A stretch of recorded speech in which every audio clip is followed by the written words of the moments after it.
Baik, sebelumnya perkenalkan saya Aulia Nurrahmat Taufik dengan NIM 1204230068 dan juga beberapa rekan saya yaitu Faik Rizky Alfati dengan NIM 1204222069, Pasha Rizky Anastasia Putri dengan NIM 1204230006, Jo Petra Kusuma Adi dengan NIM 1204230041, Bahtiar Bagas Fatoni dengan NIM 1204230054, Aime Fatima Florensi dengan NIM 1204230063.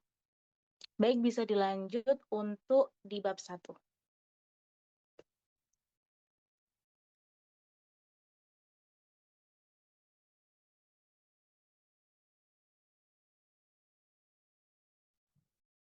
Baik, di sini saya akan menjelaskan terkait latar belakang dari laporan yang sudah kita susun. Jadi, perkembangan teknologi saat ini memberi dampak besar di berbagai bidang, termasuk kesehatan.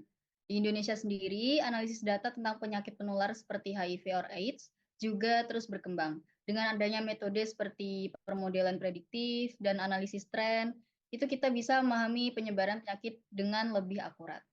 Penelitian terkait HIV or AIDS di Indonesia biasanya fokus ke distribusi wilayah, kelompok demografis, dan faktor risikonya. Data ini sangat membantu tenaga medis dalam merancang strategi untuk mengurangi penyebaran penyakit dan memberikan layanan kesehatan yang lebih efektif. Selain itu, teknologi juga mempermudah pengolahan data yang lebih mendalam, sehingga intervensi kesehatan masyarakat bisa jadi lebih tepat sasaran. HIV atau Human Immunodeficiency Virus adalah virus yang menyerang dan melemahkan sistem kekebalan tubuh. Jika tidak segera ditangani, virus ini bisa berkembang menjadi AIDS, di mana kondisi tubuh sudah sangat lemah dan tidak bisa melawan infeksi. Remaja termasuk golongan yang rentan terkena HIV dan AIDS. Penyebabnya beragam, mulai dari minimnya akses informasi yang benar hingga tekanan sosial. Banyak remaja yang akhirnya terlibat dalam perilaku berisiko seperti hubungan seksual tanpa pengaman. Dampaknya nggak cuma secara fisik, tapi juga ke mental mereka, mulai dari stres hingga kecemasan. Adapun rumusan masalah yang ada di laporan telah kita susun. Yang pertama, apakah terdapat hubungan yang signifikan antara jumlah kasus HIV dan infeksi menular seksual di kota atau Kabupaten Jawa Timur pada tahun 2017? Yang kedua, apakah HIV mempengaruhi adanya penyakit infeksi menular seksual atau sebaliknya? Lalu kemudian ada tujuan penelitiannya. Mohon maaf, boleh tolong di scroll. Yang pertama, menganalisis hubungan antara jumlah kasus HIV dan infeksi menular seksual IMS di kota atau kabupaten pada tahun 2017. Yang kedua, mengidentifikasi adanya pengaruh antara HIV dengan infeksi menular seksual. Lalu untuk bab selanjutnya akan dilanjutkan oleh anggota kita. Baik, mengenai HIV/AIDS dan infeksi menular merupakan salah satu masalah kesehatan di lingkup masyarakat yang saling berkaitan, terutama di Jawa Timur yang memiliki tingkat prevalensi tinggi terhadap kedua infeksi ini. Pada tahun 2017, jumlah kasus HIV di kota atau kabupaten Jawa Timur menunjukkan variasi yang signifikan. Begitu juga dengan penyebaran IMS yang seringkali menjadi salah satu faktor risiko penularan HIV. Adanya hubungan antara kedua penyakit ini penting untuk dipahami dalam rangka merancang strategi penanggulangan yang lebih efektif.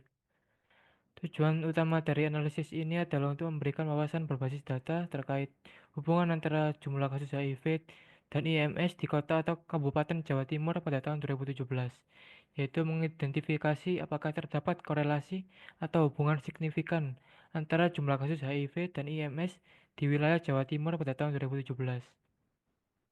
Sumber data dalam laporan ini yang digunakan berasal dari pihak resmi Badan Pusat Statistika atau BPS. Data ini mencakup jumlah penduduk yang terjangkit penyakit menular, HIV atau AIDS, dan IMS selama periode 2017 di seluruh kota atau kabupaten di Jawa Timur.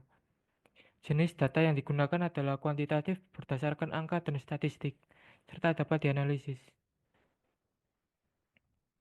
Data eksplorasi bertujuan untuk memahami karakteristik dataset untuk mendapatkan, mengolah, dan menyajikan data untuk lebih lanjut. Dari data yang diperoleh yaitu kasus penduduk yang terkena penyakit HIV atau AIDS dan IMS di kabupaten atau kota Jawa Timur. Di dalam data yang diperoleh ini terdapat dua variabel antara lain adalah penyakit HIV atau AIDS dan IMS. Selanjutnya akan diserahkan kepada teman saya. Nah, berikutnya ada data preparation dan modeling dan evaluation. Nah, berikut ini dua langkah penting dalam proses analisis data yang bertujuan untuk memastikan keakuratan dan validitas model analisis. Oke, saya akan menjelaskan data preparation dulu. Data preparation merupakan salah satu proses analisis data yang bertujuan untuk mengubah data mentah menjadi data yang siap digunakan untuk analisis ataupun pemodelan. Proses data preparation ini mencakup beberapa tahapan, yaitu pengumpulan data, penyusunan data, transformasi data, serta validasi dan publikasi data. Selanjutnya akan dilakukan performatan data untuk menyelaraskan format variabel seperti mata uang dan tanggal agar konsisten dan mudah dibaca oleh sistem. Untuk langkah yang terakhir adalah pemuatan data, di mana data yang telah diproses dimasukkan ke dalam tabel gudang data yang dirancang untuk mendukung query yang efisien. Data ini menjadi dasar analisis dan pelaporan yang divisualisasikan melalui dashboard analistik. Lalu berikutnya ada modeling dan evaluation. Untuk tahap modeling merupakan tahap di mana mempresentasikan data dan hubungan secara terstruktur untuk membantu dalam intervensi. Yang lain untuk mengidentifikasi wilayah dengan konsentrasi kasus yang tinggi. Proses modeling mencakup pemilihan model di mana kita akan memilih model untuk digunakan dalam menghitung rumusnya seperti regresi. Proses modeling meliputi langkah-langkah sebagai berikut. Model yang akan digunakan di sini kita menggunakan model regresi yang bertujuan untuk menghitung hubungan antara variabel independen atau independent IMS dan variabel dependent HIV or AIDS. Regresi ini dapat digunakan untuk mengetahui apakah terdapat hubungan signifikan antara jumlah kasus IMS dengan jumlah kasus HIV or AIDS. Regresi dapat berupa regresi linear sederhana jika hanya terdapat satu variabel bebas, atau regresi linear berganda bila beberapa faktor lain dipertimbangkan. Yang kedua, mengidentifikasi daerah dengan konsentrasi tinggi. Model yang digunakan untuk membuat visualisasi data seperti peta tematik atau heat map untuk mengidentifikasi kota atau kabupaten di Jawa Timur dengan konsentrasi kasus HIV or AIDS dan IMS yang tertinggi. Yang kedua ada teknik clustering atau pengelompokan. Ini berupa opsional, dapat juga diterapkan untuk mengelompokkan wilayah berdasarkan tingkat infeksi. Lalu berikutnya, yang ketiga pembuatan dashboard analitik, yaitu hasil model akan divisualisasikan dalam bentuk grafik, tabel, atau peta interaktif. Dashboard ini membantu pihak layanan kesehatan dan pemangku lainnya yang memahami penyebaran dan hubungan antara HIV or AIDS dan IMS. Nah, selanjutnya ada tahap evaluation. Tahap evaluation ini adalah proses menilai kinerja model dan memastikan bahwa hasilnya valid, agar dapat diandalkan dan memberikan wawasan yang berguna. Tahap evaluasi ini mencakup yang pertama, validasi modelnya memeriksa untuk apakah model regresi ini memiliki tingkat keakuratan yang baik. Misalnya, mengevaluasi nilai R-square untuk regresi linear atau metrik lainnya seperti mean square error atau bisa disingkat MSE. Lalu yang kedua hasil interpretasi. Di sini mengevaluasi hasil prediksi model untuk memahami hubungan dan pengaruh antara kasus IMS terhadap HIV or AIDS serta sebaliknya. Lalu membandingkan hasil model dengan tren atau pola yang diobservasi pada data aktual. Lalu yang terakhir, rekomendasi dan aplikasi hasil.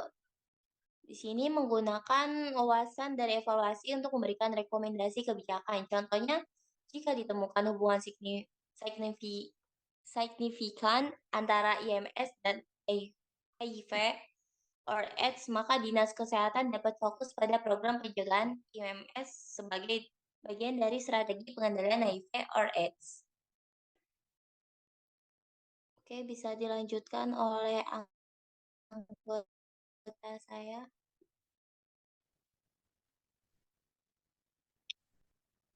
Oke, selanjutnya pada bab 3 ini itu hasil dan pembahasan. Yang pertama adalah forecasting. Pada hasil forecasting yang didapatkan setelah melakukan perhitungan dimulai secara keseluruhan, R-square yang tinggi di angka 0,94 dan kesalahan prediksi rata-rata yaitu MAE dan RMSE yang relatif terstruktur. Yang artinya MAE adalah rata-rata absolut dari kesalahan prediksi, sedangkan RSME adalah ukuran kesalahan rata-rata model yang dimana semakin rendah angkanya maka semakin baik performa modelnya. Namun nilai MAPE tinggi mencapai 75,853% dan max APPE yang sangat besar mencapai 349,454%, yang artinya model tersebut memiliki performa yang kurang optimal pada data yang sangat fluktuatif atau data dengan nilai yang sangat ekstrim. MAPE merupakan pengukuran rata-rata kesalahan prediksi dalam bentuk persentase, sedangkan max APE merupakan kesalahan presentasi maksimum yang terjadi dalam prediksi model. Apakah kedengaran, teman-teman?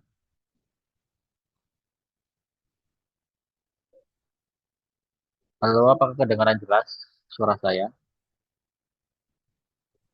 Terdengar, Iya, Kak. jelas. Oke, kita lanjut. Pada R2, di mana memiliki nilai koefisien R mendapatkan 0,623 yang menurut tabel Walpole menunjukkan hubungan yang kuat antara HIV dan IMS. Koefisien determinasinya R2 adalah 0,623 pangkat 2 sama dengan 0,3881 atau 38,81%. Artinya 38,81% variasi dalam IMS disebabkan oleh hubungan linear dengan HIV, yang sisanya yaitu 61,61% disebabkan oleh variabel lain.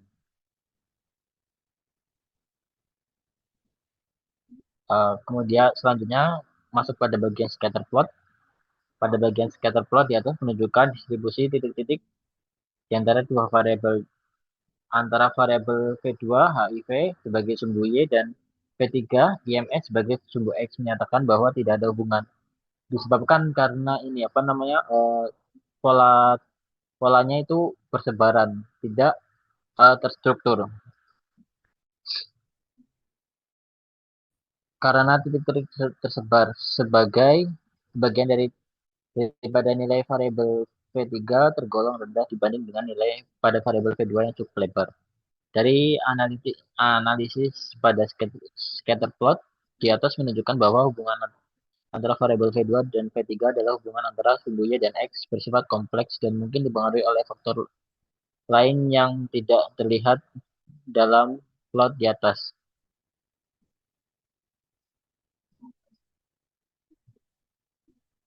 Baik, jadi kesimpulan dari hasil yang sudah kita analisis dari bab 1 sampai 3 disimpulkan berdasarkan analisis yang telah dilakukan pada bagian scatter plot menunjukkan bahwa tidak terdapat hubungan yang cukup jelas antara jumlah kasus HIV dan juga infeksi menular seksual atau IMS di kota atau kabupaten Jawa Timur pada tahun 2017.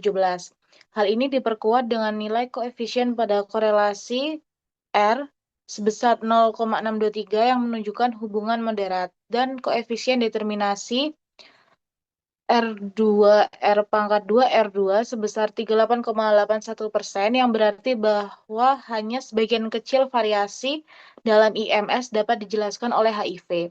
Sisanya dipengaruhi oleh faktor lain. Distribusi data yang tersebar acak tanpa adanya pola menunjukkan bahwa identifikasi hubungan langsung antara kedua variabel, yaitu pada sumbu X dan Y tersebut, tidak signifikan. Hasil ini menunjukkan bahwa penyebaran HIV dan juga IMS kemungkinan besar dipengaruhi oleh faktor-faktor lain yang tidak dianalisis dalam laporan ini, seperti perilaku yang beresiko, akses terhadap pelayanan kesehatan, atau faktor sosial ekonomi lainnya. Oleh karena itu, penelitian lanjutan dengan mempertimbangkan variabel tambahan sangat diperlukan untuk memahami hubungan yang lebih kompleks antara kedua variabel tersebut, yaitu HIV dan IMS. Adapun saran yang dapat dilakukan untuk meningkatkan hasil identifikasi yang lebih signifikan, yaitu yang pertama dengan melakukan penelitian mendalam dengan memasukkan variabel tambahan yang diperlukan untuk memahami hubungan yang lebih kompleks antara HIV dan juga IMS, serta meningkatkan kualitas data dengan memasukkan data yang lebih rinci, yang sangat bisa membantu dalam menghasilkan analisis yang lebih akurat dan juga relevan. Jadi itu tadi adalah pemaparan hasil dari laporan yang telah kita buat terkait analisis hubungan antara jumlah kasus HIV dan IMS atau infeksi menular di kota atau kabupaten Jawa Timur pada tahun 2017. Semoga informasi ini dapat membantu, dan apabila ada salah kata dari kita, kurang lebihnya mohon maaf. Wassalamualaikum warahmatullahi wabarakatuh. Waalaikumsalam warahmatullahi wabarakatuh.